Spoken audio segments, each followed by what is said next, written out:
एक समय की बात है। दियत्स नाम की एक नगरी एक नदी किनारे बसी हुई थी। वहाँ का राजा बहुत ही मूर्ख और सनकी था। एक दिन राजा अपने मंत्री के साथ संध्या के समय नदी के किनारे टहल रहा था। तभी उसने मंत्री से पूछा, मंत्री बताओ, यह नदी किस दिशा की ओर और कहाँ बहकर जाती है? महाराज, यह पूर्व दिशा की ओर बहती है और पूर्व की ओर स्थित देशों में बहकर समुद्र में मिल जाती है। मंत्री ने उत्तर दिया।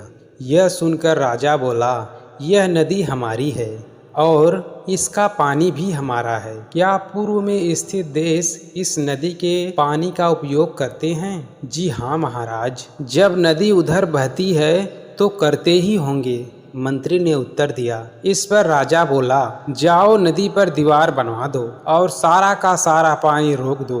हम नहीं चाहते हैं कि पूर्व दिशा में स्थित देशों को पानी दिया जाए, लेकिन महाराज इससे हमें ही नुकसान होगा। मंत्री ने उत्तर दिया, नुकसान कैसा नुकसान? नुकसान तो हमारा हो रहा है। हमारा पानी पूरब के देश मुफ्त में ले रहे हैं और तुम कहते हो कि नुकसान हमारा ही होगा। मेरी आज्ञा का शीघ्र से शीघ्र पालन करो। राजा गुस्से में बोला।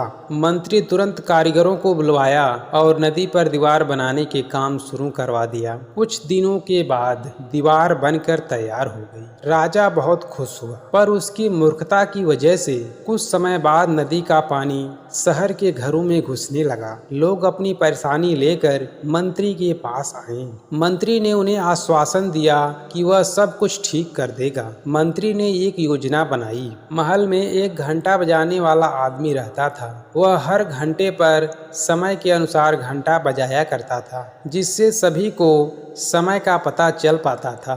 मंत्री ने उस आदमी को आदेश दिया कि वह आज रात को जितना समय हो उसका 2 गुना घंटा बजाए। आदमी ने ऐसा ही किया। जब रात के 3 बजे तो उसने 6 बार घंटा बजाया, जिसका अर्थ था कि सुबह के 6 बज गए हैं। घंटा बजते ही सभी लोग उठ गए। राजा भी उठ गया और बाहर आ गया। वहाँ पर मंत्री मौजूद था।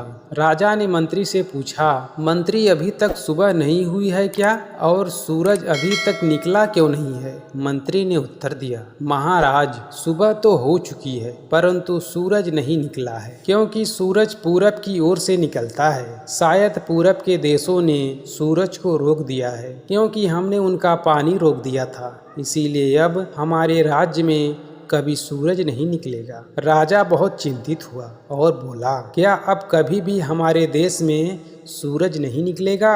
हम सब अंधकार में ही रहेंगे। इसका क्या उपाय है बताओ मंत्री। महाराज, यदि आप नदी का पानी छोड़ दें तो शायद वे भी सूरज छोड़ देंगे, मंत्री ने उत्तर दिया। राजा ने तुरंत मंत्री को हुक्म दिया कि वह नदी पर बनवाई गई दीवार को तुड़वाए। मंत्री ने राजा की आज्ञा का पालन किया और कारीगरों को आदेश दिया कि दीवार को तोड़ दिया जाए। कारीगरों ने दीवार तोड़ दी और जैसे ही दीवार टूटी, सचमुच सूर्योदय का समय हो चुका था और दिव्यमान सूरज चारों तरफ अपनी लालिमा बिखेर रहा था। सूरज को उगता देख राजा बहुत खुश हुआ और मंत्री को इनाम दिया और कहा, तुम्हारी वजह से आज हम फिर सूरज को देख पाए हैं। अब हमारे राज्य में कभी अंधेरा नहीं रहेगा। मंत्री ने मासूम सा मुख बनाकर जवाब दिया, महाराज यह तो मेरा फर्ज था।